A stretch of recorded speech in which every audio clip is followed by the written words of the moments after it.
Career Uprising. I'm your host and professional career coach, Lorraine Rise. Join me as I guide you through an amazing journey of self-discovery and empowerment. If you are looking for work, changing careers, or stuck in a toxic job, then this is the show for you. I offer both practical and spiritual guidance to help you up-level and advance your career. Let's start the uprising.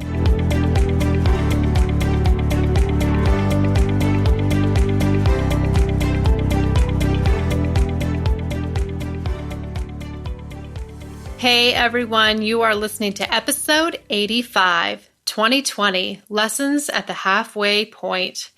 Before we get started, I want to make a quick appeal to you to hit subscribe to this show, however you listen, probably on Apple Podcasts for most people, but you can find me all sorts of places, almost every podcast outlet out there. I would love it if you would give a rating, maybe even a review, and hit subscribe so you never miss a show. It really, really helps. And we've surpassed, I think, we're getting close to 20,000 downloads, something like that on this show. I think we're really close. So I love that. Thank you so, so much. Please share the show with anyone in your network who you think might benefit from it. So I want to make a smidge of an announcement to you guys today and let you know that I am going to take just a little bit of a pause on the show, probably just for the rest of the summer. And don't worry, I'm not going anywhere. I still love this show so much, and it's done so much for my business. But I am going to focus on some other things right now, just at least for the rest of the summer. I'm thinking September I will be back, but so it won't be too long at all. But I want to let you know that you won't see any new episodes for a couple of weeks at least. I have not actually taken any kind of a pause at all, really, in the last 2+ years since I started this show. So, I feel like that's in order right now for me to just kind of rethink things a little bit, but I will come back, I'm sure, refreshed and better than ever. So thank you for hanging in there with me. I really, really appreciate it. And I want you guys to stay in touch with me. And so if you have not done so, now would definitely be the right time to join my email community and stay in touch, because I will still be putting emails out to everyone. And I recently updated the free gift that you get when you opt in. So it's a video training, really, really cool. That's brand new. So when you opt in to join my email community, you will get an instant free video training. It's called How to Change Careers at Any Age. And it goes way beyond the interview tip sheet ebook kind of thing that I had in there before. So that's definitely gotten an upgrade. And the other way you can stay in touch with me during this time is to join my LinkedIn group. I recently started a new group called Career Uprising Premium Online Community. So join me on LinkedIn and you can get help from me, interact with me, ask questions, and you can just follow my public profile as well. So I would say LinkedIn and email are the two best ways for you guys to stay in touch with what I'm doing, because there's so many good things in store. But before I take that break, I want to squeak out one more show for you guys today. And I was thinking about stopping and taking a pause before the show, but then I thought we are exactly halfway into 2020, into what has been just a really tumultuous year for everybody in a lot of various ways. So because we're right at that halfway point, I really want to take a moment to just talk with you guys openly and honestly about what I think is going on in 2020 and what my perspective is and how you can manage and get through this time. There's so much going on with us individually and then collectively as a human race as well. So I want to have a conversation with you guys about being part of the solution and not the problem, because life is about not what happens to us, but what we make it mean and what we do about it. And that is really an opportunity that is presenting itself right now with the pandemic. I know for a lot of people, it's been a difficult year. So let's talk about this. Let's have a conversation at this halfway point, take stock of where we've been and talk about where we might all go from here. Okay. And we'll see where things are at when I come back in the fall. Who knows? A lot could transpire. transpired during that time, certainly. So, all right, let's talk about what's going on. 2020, right? What the hell? What is up with this year? So during this time, I've been hearing people talk a lot about how the world is changing, right? Oh my gosh, the world is changing from this pandemic. I don't know if I like it. Everything is changing. And it's true. New rules are in place everywhere we go. People are wearing masks. Everything has this new complexity to it. It seems like nothing is really as simple as it used to be. And there's a lot of negativity in the news and on social media. There is disruption and fear and unemployment everywhere you turn. Not the least of which, of course, is the virus itself and the loss of life from it. And this has been really unsettling for a lot of people, which I completely understand, of course, right? Change is not meant to be settling. Change is meant to awaken us. Change is meant to disrupt us, and that is exactly what we're getting. And the event itself is not usually what's significant, but what we make it mean and our response to it. So, yes, I would agree with people that the world is going to be different. It may be permanently different after COVID-19. Some things may be temporary, but some things may stick around. And the real question, I think, is whether or not that's a bad thing. I don't think it is in a lot of ways. I think the world needs to change in a lot of ways. And hasn't it changed before? I just feel like a lot of people, maybe just people in my network, I don't know about yours, are acting like the world hasn't changed before. Think about the history of the United States. Our country was founded on change and disruption. And look where it got us. It's the reason you and I are here today. Are change and uncertainty really anything new? Yes, the virus is new, this particular one. And certainly our response to it in shutting down our economies is unprecedented. But uncertainty is not new, and change is not. Change has been a constant. Humanity has been through so much uncertainty and disruption and change before. Our nation was built on it. So let's not pretend that this is really anything new in that respect. It is okay for the world to change. It is natural. It should change. It always has. Okay, don't be so afraid of that. It's okay. Did the world change after World War I? How about World War II? Vietnam? September 11th, 2001? Of course it did. Maybe you didn't live through all of those things personally, and maybe that's why it feels so new. I can't help but wonder, though, if we've all truly considered how much the world has always been changing. Everything is so prominent right now with the 24-hour news cycle and social media and just instant communication, which is good, but needs to be tempered back and managed. As a species, we have been through so much, and we have triumphed, and we will again. And maybe even be better in a lot of ways. I really think there is an instinct and an intuition deep inside all of us that knows how to get through times like these. We are more prepared than we think. Or if we've been unprepared, this crisis is showing us that and allowing us to learn how to become prepared to handle these things. I think the pandemic is really showing us a lot of ways where we can do better for ourselves and for each other. It's exposing a lot of flaws, insecurities, fears, problems, and now they can be healed. If we want to persevere through this pandemic or any other global transformation or crisis, I think that we have to give equal weight and consideration to the positive changes that it will bring rather than the negative ones.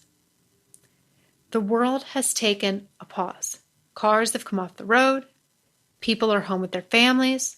Everyone is reevaluating what matters most and what they want out of life. I think a lot of people are more grateful than ever for their health. We're giving Mother Earth a bit of a break with the congestion and pollution. Pollution and emissions are at a record low in history. Many of us, too, are reevaluating our skills and reinventing ourselves into more viable career paths. These are such beautiful things, my friends. Are you really, really giving consideration to them and seeing them? Perhaps, though, I think more than anything, the quarantine has really stripped away everything from the exterior. It's stripped away a lot of our calendar appointments and obligations, our jobs even. We're home, might be by ourselves or just with our family, and we have to just see what remains. Can you be happy with that? When we can no longer identify with our jobs or our social calendars, can we truly love all that remains, which is just ourselves? Is it enough to just be? Not be doing and thinking and running around all the time, to just be. And for me, personally, much like the tumor that I had just last year, this pandemic has really helped me to see the ways that I can slow down and appreciate everything that I have. It's helped me to really release attachments to a lot of superficial things and deepen my attachment to things that really matter. I definitely think it's reinforced my resolve and expanded possibilities of what is possible. I think it reminds us that life is short, right? I never would have believed prior to this year that the world could truly come together and pause all at the same time. But we did. We are more interconnected than we could ever imagine. Think about that. Think about the implications of that. Okay? Imagine if a virus can spread that quickly, imagine what else can spread that quickly. Okay? So let's take a quick commercial break for just a second. When we come back, though, I want to talk to you for a few more minutes here about where I think this virus actually came from and where I think we are headed as a species and collectively. So there's more to come. I have more thoughts on this. Stay tuned. We are going to be right back.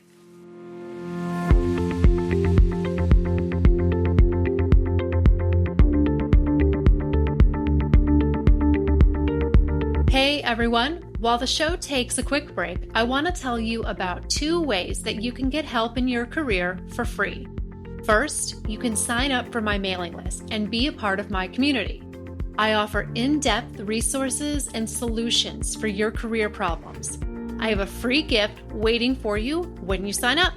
Head over to careeruprising.com/signup and join my community today. Then join my LinkedIn group called Career Uprising Premium Online Community. It's growing every day, and you can interact with me and ask questions about your own situation. Just open up LinkedIn now and search for Career Uprising Premium Online Community. And I can't wait to connect with you. Let's get back to the show.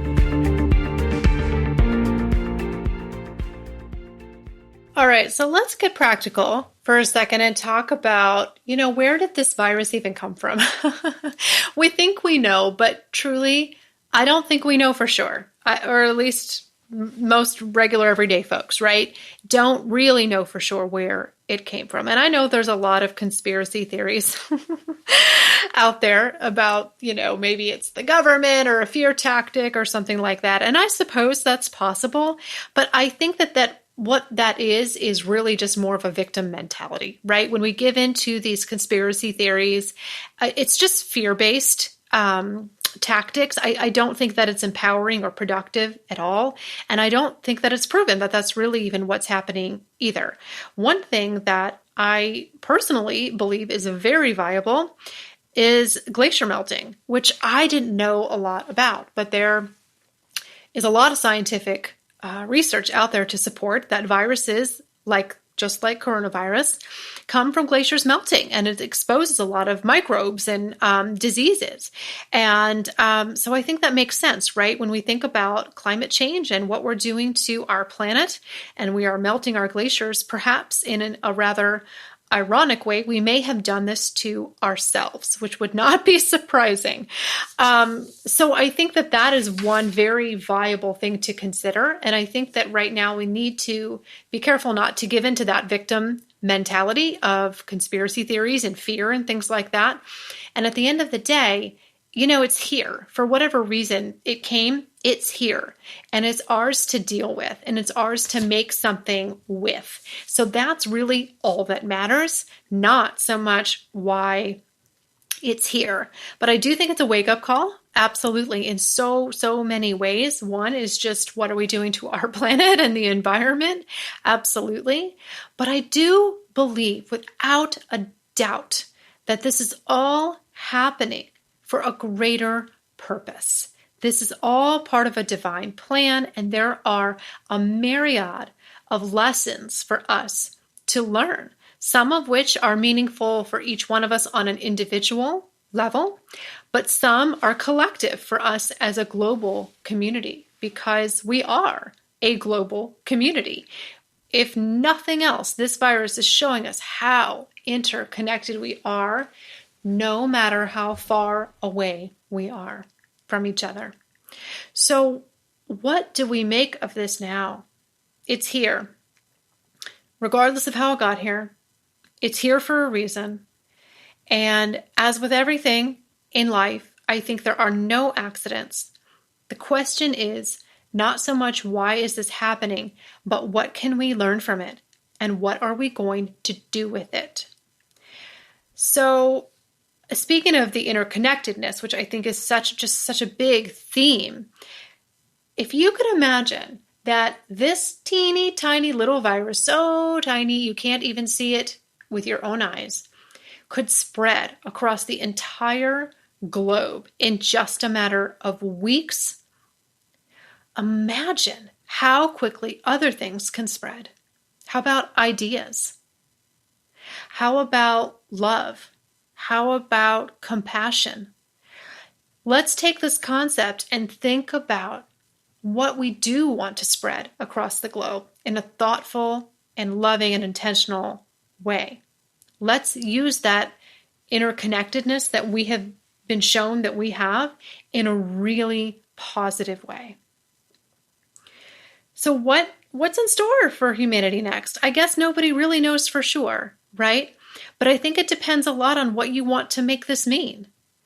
Personally, I'm choosing to make this mean that the pandemic is part of a greater plan for us to grow, for us to evolve, and an opportunity, certainly, for us to show love and compassion, not fear and ego, because that's what got us in this situation in the first place. And I definitely think it's an opportunity for us to reevaluate all of the systems that we have put in place. Our financial system, our educational system, certainly the educational system, and looking at, having a kid and looking what's happening to that. Public school teachers are working from home. Oh my God, I never thought that would be possible, right? But there can be benefits to that. So we're reevaluating everything: our economic system, education, and yes, our government. I think that you will see profound and positive changes in all of those systems in the coming years. I think specifically in the next 10 years, from 2020 to 2030, you are going to see a tremendous amount of change. And here's what I want you to know. It's going to look like it's going to get worse before it gets better. And it typically does. That's normal. There is always a period of darkness before the light. Think about your own life. Think about times you've gone through challenges. Did things get better right after they got worse? Often they do. I bet you can find examples of that in your life. where hard times have actually propelled you to come out not only the same, but better than you were before. That is what we are going through right now. We are going to rise above this better and different than we were before. But in order to do that, we have to bring to the surface anything that needs to be healed. Police brutality, racial discrimination, economic disparities, things we're doing to the earth and pollution. We have to bring these things up, face them head on, and that makes them look worse. And then they will get better. It's all a part of the healing process. So keep that in mind when you are looking at the news and on social media. I hope you're doing so with discretion and moderation, because it can be very misleading. If you didn't know better, you'd think the world was going to hell in a handbasket, right? And a lot of people do, but it is not. It's actually getting far better. But it's going to be a process, and there's going to be pain along the way. But it's all for something. I truly, truly believe it. When these things are brought up to the surface, we can face them and then change them. Okay? I hope that this message served you, or maybe even triggered you in some way. That's good too. And I'm going to sign off here and take a little pause for the first time ever, but I hope that you guys will stay with me and stay in my network, especially in this crazy, difficult time right now. We need each other more than ever, and I am still taking on new clients. So if you want help, please reach out to me. You can find me at careeruprising.com, join my LinkedIn group and my email community, and I will be back, I promise you, in just a few short months. Okay? Take care, guys.